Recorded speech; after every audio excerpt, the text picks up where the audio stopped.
Hello, folks. Rick Smith, Greg Meyers. We even have chairs. Well, I got to sit first. No way. Here we go. So we're going to talk about our virtual training in the access industry, and I'll pull that slide up first. I want to share our story. Greg and I. Greg is with ForgeFX. He's our partner for this for the simulator, the VR, and other sims that we've developed together. And we wanted to share our story of a working VR sim. I think it's the best in the industry. I know it is in our industry, and I think Greg can share with you some of the tech that we've developed over time to address a business need in the industry I work in. So we'll talk about where we started, what we developed, what lessons we learned, and then where we're going next. And again, I think we have one of the best VR answers out in the industry. So JLG, we'll talk about JLG a little bit. How many of you know who JLG is? You know, JLG, we build machines that look like that. So we're in the business of putting people and material at height.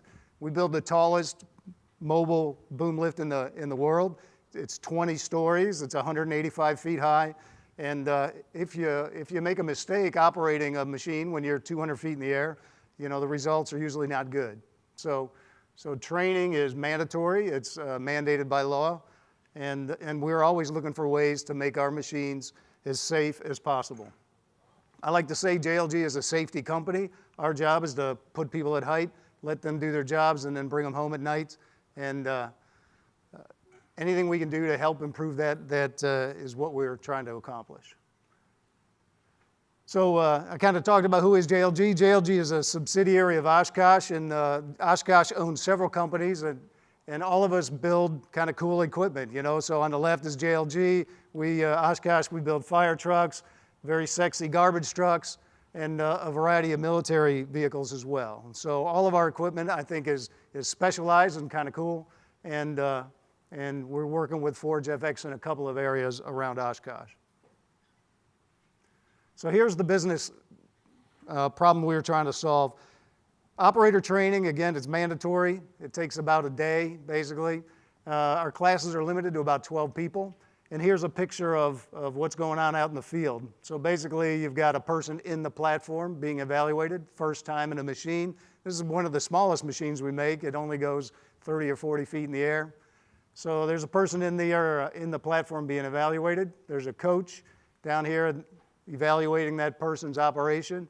Over on the left, you see 3 other trainees waiting to be evaluated. One of the problems I have is they spend a lot of time doing just that, waiting. Another problem I have is there's 12 students in the class and there's only 3 right there, you know, and then the one in the platform. Where are the rest of them? They're off wasting time, waiting for machines. So we needed to improve this situation where I don't want them waiting. I want them actively doing something and practicing and learning. To help solve that, I should say what we aimed to do then was improve our operator training. We wanted to improve the hands-on controls, what each control does, and how to use it properly. Improve the quality of the time that they have in the machine. Reduce the trainee idle time. I don't want them standing around. And then we could also reduce the amount of time it takes to do the evaluations. Evaluation is required by law. They have to be in the physical machine and operate it properly in order to pass the training. To help us solve this problem, we developed simulation technology. That's where we partnered with Forge.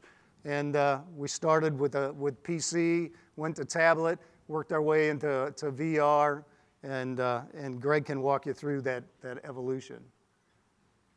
This is what the simulator looks like.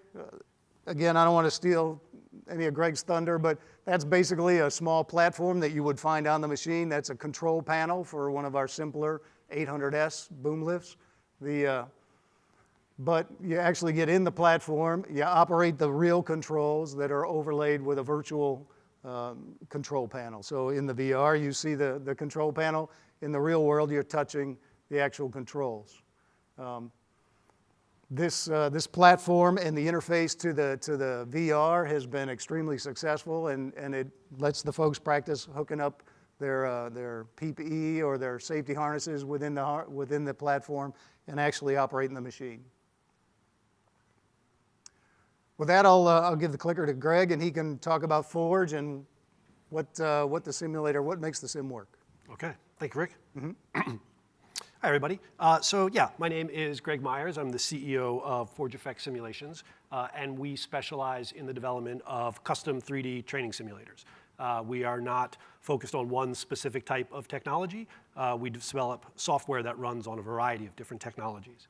And so we focus on cross-development deployment, where we're authoring the software one time and then being able to run it on a variety of different platforms and devices. So be it Google Android, Apple, Windows, be an AR device, a VR device, a tablet. We see those as just different display devices. And so we are focused on developing software applications that run on a variety of different platforms to reach the widest possible audience.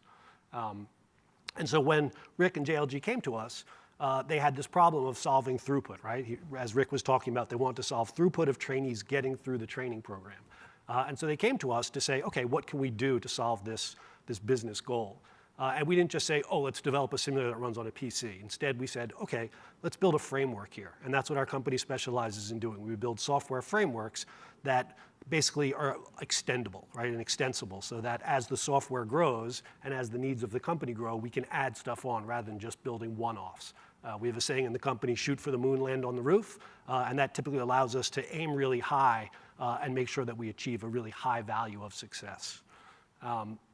And the simulator, as Rick said, has been a big success. It's gotten a lot of newsworthy articles written about it. Here's one on the Wall Street Journal where they focused on using the virtual reality training for training in the access industry.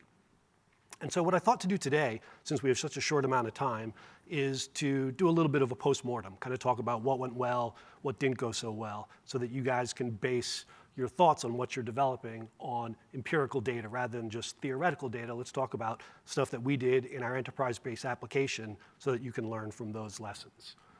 And so the first thing that went really well is, of course, that we developed a software framework that, as I said, runs on a variety of different devices and platforms. This allows the folks at JLG to say, hey, we need it on an Android device, we need it on an Apple device, we need AR, VR. Doesn't matter what they throw at us, we're able to handle those problems that they have, or those challenges. And as Rick said, the simulator runs on a standard PC, which is nice. If you just need to send someone a link, download the software, learn how it works, great. The tablet version is one step up. It gives you the ability to use the controller. It's a touch-based controller, so I can learn exactly how this controller for this machine works, in addition to learning how to operate the machine in environment. And then, of course, the virtual reality simulator is the one we're here to talk about today. Virtual reality gives us the ability to have stereoscopic 3D, which is really big when you're trying to solve spatial relations challenges in the access industry. VR has that stereoscopic 3D and positional tracking and head tracking, so I really feel like I'm in the environment. And of course, the application framework will support AR as well. We're here to talk about the VR simulator, but AR, XR, obviously very important parts of our offering for JLG and all of our clients. And so the JLG simulator has a number of features, and what I thought to do today is just kind of run through some of the features that worked really well. There's a list of them right there, but I'll jump into these slides. So virtual hand tracking was one of the biggest advantages that we took advantage of that allowed the simulator to really give someone the, not only feel like they're immersed in it, but give them the feeling of agency, that their hands are there, they're interacting with the controls. People talk a lot about haptics. We've got one-to-one haptics, right? Where you reach out, you grab that controller, you feel the controller. But it's difficult in VR where I'm blinded to the real world. So virtual hands gives us the ability to see our virtual hand grab the virtual controller at the same time our real hand is grabbing the real controller, and it really gives you this feeling of presence. Networked multi-user mode. I can't really say enough about this mode. You can develop a single-player application that lets someone run through the process and learn how the machine works, and that's good. But once you add multi-user to it, and we're able to have, I think, 4 different people in the environment at one time, then I can have a trainer here in Santa Clara, I can have a trainee in Pennsylvania, I can have a trainee in India, and another trainee in Brazil. And they're all in the same virtual environment getting training virtually without having to get on a plane, fly to Pennsylvania, get in the actual machine. And so you can do all kinds of different scenarios once you're networked, right? I can say, okay, boom to this specific area. No, you didn't do that so well, try this other one. And I don't have to have pre-built scenarios. The multi-user allows us to just come up with scenarios on the fly. And of course, voice over ISP is important because it's built into the headsets. And since we have a multi-user networked application, we're able to take people and allow them to talk to each other just as they would, if Rick was right in the basket here with me. And so that's a really easy one to take advantage of since they're built into most of the headsets. Next. And next is taking advantage of avatars. So we built and rigged avatars so that when I look over into the booth, I see Rick, he can see me waving, I see his head turning, looking at me. Again, it gives you that sense of presence and agency that I'm really there. And I'm able to kind of relate to the body language rather than just looking over and seeing, a limp mannequin or an empty basket. It gives me this feeling that here I am working with people as I will in the real world. So those are a lot of the things that went really well. I thought that sharing some of the pitfalls while we still have a few minutes would be helpful. So low frame rate causing motion sickness, completely unacceptable. Doesn't matter if you spend 10 years, $10 million developing an application, the first minute someone gets motion sickness, your application is no longer useful. So do everything possible to keep your frame rate up. Sweaty face, this one's kind of silly, but if you've ever done an application or a VR experience where you put on a headset and it's sweaty, it's pretty gross. And so if you are having people who must use this to train and you're putting them in a situation where they feel awkward because of the sweaty headset, it just doesn't work. We've seen it over and over. So do everything possible to avoid that. And then keep physical promises. In the simulator, we had, there's a guardrail around the, around the basket that you're in. And if you're gonna represent something in the real world, like this controller, thanks Rick, then you want to represent it in the virtual world as well, and vice versa. So if you have a guardrail in the virtual world and someone reaches out to grab it and it's not there, it's really problematic. We've seen people fall over, just get disoriented. So if there's anything in the near space in the virtual world, it has to be represented in the physical world. And since we're talking about pitfalls, and I've got 4.5 minutes left, I thought I would quickly do some AR pitfalls as well. Durability. The current devices do not seem to be durable enough for the industrial environment. We're trying some different things, but if you've ever taken a glass-backed iPad out to an industrial site and tried to keep it in one piece for the whole day, you'll know what I'm talking about. And the limitations are not just in terms of the durability, but also the battery life, the heating up of the headset. So the current Generation 1 AR headsets, in my opinion, are not quite ready for industrial environments. So just be aware of that as you're developing AR apps. And then be honest about the field of view. A lot of people, you'll see the TED Talks, you'll see a Microsoft commercial, and you'll think, boy, I put the HoloLens on and the whole world is virtual around me. But as we all know, the field of view looks a lot more like that. Although I have seen some devices down on the Expo floor today that expanded that field of view quite impressively, but still it's important to be honest with your customers and clients about that. You don't want to give someone the impression that they're going to be in a full virtual environment and then not deliver something like this. And so the takeaways are really use the tech to achieve business goals. Don't just create a VR app for the purpose of creating a VR app. Talk to your clients, figure out what the challenges they're facing are, and come up with solutions that solve them. The second one is just iterate, iterate, iterate. Never assume that the current state of the application is good. Once you're done with an application, put it out to user testing, listen to the user testing, and make the corrections. We do that every day in my company. We never rest on our laurels. We're always worried that we're drinking our old Kool-Aid, and so we're trying to find problems and fix them. And then third up is deployment support. We had a bad experience with some of our simulators where we build a VR simulator, we put months of development effort into it, and then we send it out somewhere, and whoever's putting it up, or the last step of the process, setting up the light towers or the sensors, and if that's not done correctly, all your time is wasted. So when you begin to develop an application, think about how you're going to deploy it. Think about how it's going to be used by the end user. Don't save that for the end, because that can cause some serious problems. Next up, back to Rick. All right, and then this is, I think, the last slide. Just a quick point. So we have these sims. The VR is installed globally. We are using the multiplayer or the networked teaching capability, which we just touched on here. It's very impressive. just a quick little bit of data there. Generally what we see, the first time a new user runs a particular exercise, it takes them about 8 minutes. The second time they run it, it's about 4. Third time, they're at about 2.5 minutes. So the time to proficiency we see after that third exercise, we put them in the real machine and they are ready to roll. The improvement is tremendous. All right, questions? Where are we at? We got 1 minute and 35 seconds. All right. How long has it taken to develop this sim?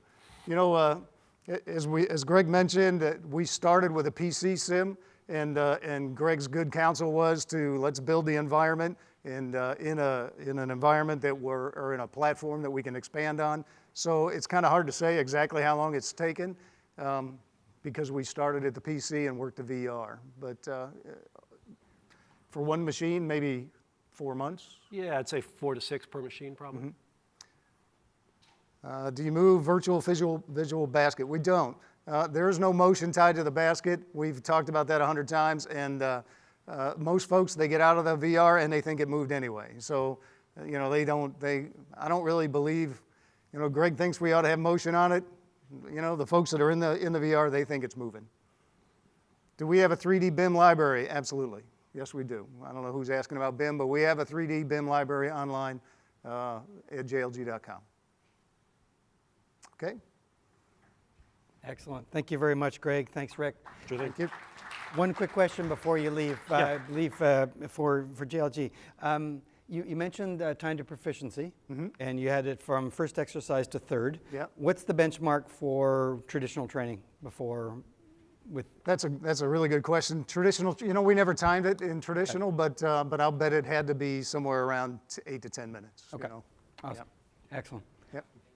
One question there. Did you see any major difference between the PC deployment versus the VR deployment in terms of learner's point of view, improvement of the performance? Hands down, the VR smokes the PC, but we're not tied to hardware with the PC, so it's easily deployed globally. You know, that's. Yeah, the one thing I would add there is with virtual hands, you control the entire application with your hands. You know, you're not taking the mouse, looking at the keyboard, there's none of that. So it's very intuitive how to control the VR app. That's the one addition.